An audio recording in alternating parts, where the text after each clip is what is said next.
அனைவருக்கும் காலை வணக்கம். நம்ம வாழை மரத்தை இன்றைக்கி வெட்டி எடுத்துட்டோம். ஒரு 3 அடி சைஸ்க்கு வாழைத்தண்டு மட்டும்தான் கிடச்சிது.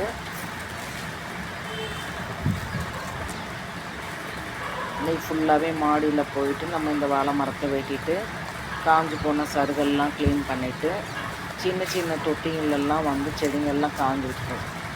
அதெல்லாம் எடுத்து மண்ணெல்லாம் நல்லா காய வச்சு அதில் இருக்க வேஸ்டெல்லாம் க்ளீன் பண்ணி போட்டாச்சு.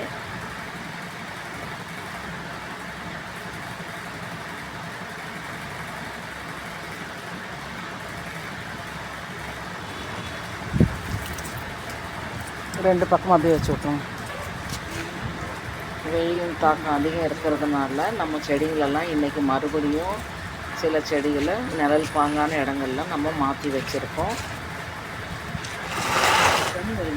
நான் அங்கே வைக்கிறேன், நீங்கள் திருப்பி இங்கே வைக்கிறீங்க. சரி வச்சுருங்க, அப்படியே வச்சுருங்க.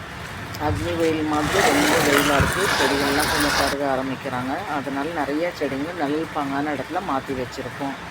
வெயிலை தாங்கி வளரக்கூடியதை வெயிலே வச்சுட்டோம்.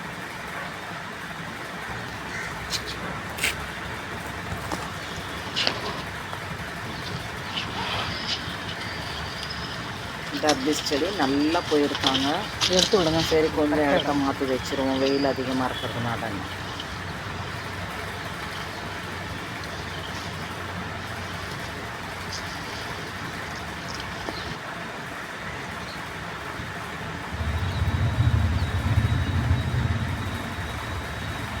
நல்ல மண்ணெல்லாம் வெயிலில் கொட்டி காய வச்சுருக்கோம். நம்ம பெரிய டப்பில் செடி ஏதாவது மாற்றி வைக்கலான்னு சொல்லிட்டு